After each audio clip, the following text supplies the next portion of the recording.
Hello and welcome to Sportish, where we look at life through the lens of sport. My name is Georgie Trickett. Libby and I are out of the office at the moment. We're having a little bit of a break. And in the meantime, we are bringing you some of our favourite conversations from the last couple of years, particularly when it comes to kids' sport. As you know, it's something Libby and I are really passionate about. This chat is another one with the wonderful Rebecca Sparrow, and it's all about the idea of competitive sport versus social sport, and where do we find social sport in Australia these days for kids? Now, it's really important to note that when we talk about schools and clubs not offering social sport options, we appreciate that it's not all schools and clubs. We know wonderful schools who are doing great work in creating social pathways for their kids. We also know clubs who absolutely take pride on the social component that they create in their clubs. And it's been wonderful to connect with these schools and organisations over the last couple of years. But I would also say this. We know, because we hear from so many parents, that there are still many, many schools and clubs out there whose focus is so much on the elite and competitive pathways. And we know that there's lots of kids who don't have access to the sort of sports they'd like to play. Have a listen to this conversation. We'd love to get your feedback. Forward it on to a friend or a club or a school who you think could benefit from this perspective. And we hope you just really enjoy hearing that everyone's paths through sport can be very different, and that's okay. In the pursuit of a really professional sports industry, we have lost the focus on social sport in this country. What's wrong with being competitive, Georgie? And look, there's nothing wrong with being competitive. It's just that it's not the only thing we should look for in sport. Oh. And look, I would actually go so far as to say I think we have a problem with the sporting landscape, because I think that increasingly there is nowhere for people to go who want to play social sport that's not competitive.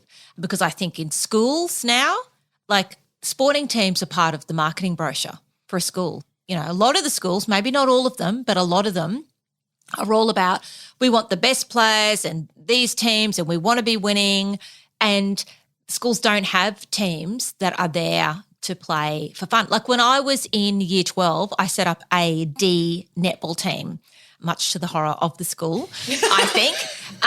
And we played more for fun, right? But that's rare. And then I think increasingly also in club sport, like, where are kids supposed to go when they want to play sport? And maybe they're a bit competitive, but to them it's not the be-all and end-all. They're doing it for the social connection. They're doing it for exercise. They love it. They want to have fun. It's not like they don't care about winning, but it's not everything. Where are they supposed to go? I think clubs are slowly realising that there's a huge market here for kids if they could organise some social teams. And one of the things that you can do if you are someone who wants to play socially is find your people, like you did, Beck, and approach a club or a school and say, we come together as a fully formed unit. All we ask is that we be given a chance to play. And I think schools would really respond well to that. Because don't you think it's weird that there's loads of opportunity as an adult to play social sport? Loads. Like, I've played in adult netball teams and it was all about the social aspect, really. But why can't our kids find that? Why, for the kids, is it all about competitiveness and winning and trophies? And, like, that makes no sense to me. We want kids to be moving. We want them to be playing sport, and we are making it all about winning. Can I say, like, obviously I'm making jokes about being hyper competitive. That is my nature. Are they jokes, Libby? No. They cut real close. No, that's who I am as a person, right? That's why, you know, I trained for 35 hours a week for the better part of a decade to go to the Olympic Games. Like, I'm hyper competitive. That's something that is in me. I don't know how or why that is, but it's the reality. It's how you're wired. It's how I'm wired. And so for those kids who are wired that way, that's awesome. The system is set up for you in that respect. But I totally agree there needs to be an opportunity for kids who aren't wired that way to be able to go and enjoy sport for the joy of enjoying sport. That's what it should be about, because as we've said in many episodes, the mental health benefits, the social connections, the skills that you learn through sport, even if it's just taking that responsibility to go and turn up to training because you've committed to that team, like that's a wonderful skill to learn as an adult. So yeah, we need to be able to allow kids that opportunity to get into it without that need or impetus to try and perform on some level. Because it makes me sad to think that yet again kids are dropping out because it's too competitive, or there's a mismatch between their level of competitiveness and the kids they're playing with, and suddenly it becomes really intense, not fun. Let me read this email that came in. Hi, Beck. The biggest stumbling block my daughter has with playing sport is how competitive it is. My daughter is 15 and since starting high school has played league tag. My daughter isn't very sporty but plays for exercise and to keep up with her friends. As she isn't as talented as some of the other players and it's all about winning at this age, for her most games are spent sitting on the bench and watching everyone else play. As we live in a small town, this is really only the major sport that is played, which leaves little choice for choosing something she may be better at. Although she has persisted as she loves the exercise and the social side of it and chooses to keep playing, most games end with her in tears. She's in year 10 this year and has said this will be her last year playing sport. Also, as we are living in a very small town, sport on the weekends is all our girls have to stop them from sitting at home and their mental health suffering because of it. Thank you for looking into this. Oh, that just breaks my heart. That sort of sums it up to me of where we're at. And okay, that was in a small town.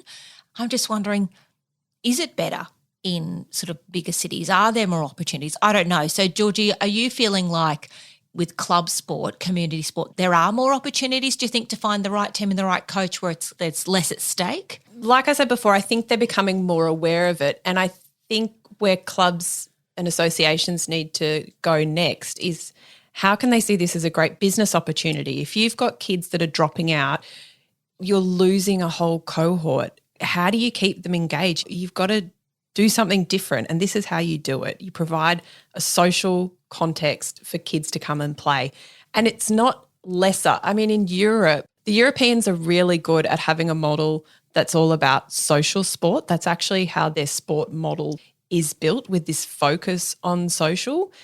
And for whatever reason here in Australia, we've just lost that aspect of it, and we're really good at it at the junior levels. Is this because parents are thinking their child is actually going to end up as a professional athlete? I think so. I heard one club the other day, one of their mantras is not everybody's going to become a wallaby. In fact, most of you won't become a wallaby. And that's their approach to how they're looking at their club. And I think how sensible. If you are looking at your club and thinking the likelihood of an Australian rugby player coming out of this club is small, and of course we would celebrate it if it happened, I think that sets the agenda for you of what you're looking to bring out of your sport. And I think that's what clubs can do. I know the swimming club that we were attending very much had that vibe. It was much more about social connection, having a barbecue on a Friday night, getting the kids active and in the water, but it wasn't hyper competitive. I think it's really important at this point in the conversation that we actually acknowledge how complex this conversation is, because the structures are in place at this stage to be hyper competitive in Australia. And that's where the system, it has been created around sport. But did we want to talk about our experiences at school? Yes, I think that's really important, because from our conversations leading up to this, I think we have three very different perspectives on competitiveness. Beck, how did you feel about competition and sport when you're at school? Well, it's really interesting because I hadn't thought about this, but when I look back on it, I did not want to be doing competitive stuff at school. I just didn't. Like, I was really good at public speaking at school. I did school plays. I didn't want to do debating, even though I was very good at it. I didn't want to do that. So anything that seemed to involve external competition, I just didn't respond well to it. And I don't really know why that is. And I can see it now in my own kids. But what I think is interesting is that if parents are watching their kids and feeling concerned because their kids are saying, well, you know, I do like doing basketball, but it's getting too competitive, and parents are panicking thinking, what's wrong with you? Don't you have any drive? I want to use myself as an example of someone who wasn't necessarily competitive at school, but has gone on to do all kinds of amazing things. So, I don't want you to feel like, oh, my kid doesn't have drive. I mean, I've gone on to be a magazine editor, a travel writer, a newspaper columnist. I've written TV shows, books, all kinds of things. So You've gone all right. Yeah, I've gone all right. You've I've gone achieved. all right. I've achieved. But I think that some people don't get that buzz out of feeling like, as kids anyway, on display and judged. Maybe that's what it is. So I just want to sort of say, if that's your child, I don't want you to be panicked about it. If they're saying to you, and it's different, if they're saying to you that their big fear is losing, that's a different conversation. If your child is panicked about they can't handle losing, that's a completely different thing. And what I would say to kids listening is competition is in life, that life is about competition in different ways. And I don't want you to make your life smaller by avoiding things where you are putting yourself forward and competing. But, for me, competing was auditioning for a play more than it was perhaps playing in a sporting team or debating. Or does that make sense? Yeah, absolutely. I chose the ways for me that worked for me with competing. And that's what you have to do. You have to find what works for you. So I just wanted to say to parents listening, if you're in a panic that your child is saying, it's not fun anymore, it's too competitive, there don't need to be alarm bells ringing that what's wrong with my child, because it just might not do it for them. They're not enjoying it. What about you, Lib? I mean, I suspect that you might have been slightly competitive. I mean, there's a reason people call her killer. So true. I loved sport from, the very beginning. I did all sports growing up. I tried team sports. How did that go? Not well. Why? Tell us why. So because of my hyper-competitive, and this makes me sound like a really bad person. No, you're not a jerk. We know that. Thank you. But because I was so competitive, if I saw another person make a mistake, say I was playing netball, I played netball for one season in grade 6. It was amazing. If I see someone dropping the ball, I would I'm not angry at the person, but internally I would rage because I would be like, you stuffed up. Whereas if I dropped the ball, I know that because of the way that I'm wired, I would want to do better and I would do better. So turns out team sports wasn't for me. And so you had really good self-awareness, I think, to work that out so early. Yeah. And that's why swimming was the thing. I always fell in love with swimming, and then to have the opportunity to race and see how fast I could go, and then the next week at club night to come back and see if I could go even faster. I mean, that was something I remember my mum telling me, I would get her to time me running from her to a tree and back and then do it again to see if I could do it faster. And I was 5 or 6 at that stage. So I think some kids are just wired that way, and, that's okay. Well, I think it's really interesting because that says to me that for you, competition was actually fun. No, that was the joy. That's where you found the joy, whereas for Beck, competition was nothing to do with sport. It just didn't connect for you. Yeah, so the opportunities that were available for me at school, they didn't work for me. That wasn't what I was interested in. And that's the thing, we're all different. We don't want to shame people who are super competitive. I mean, that's amazing. We need those people in the world. It's about channeling that into the thing that works for them.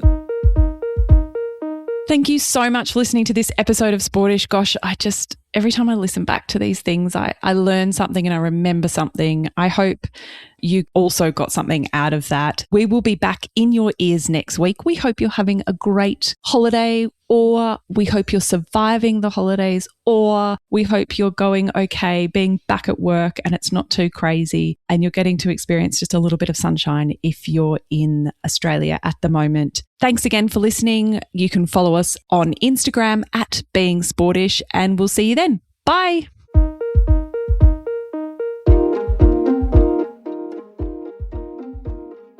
We would like to acknowledge and give thanks to the traditional owners of the land we record this podcast on, the Yagara and Turrbal people, and their continued connection to the land and waterways on which we meet.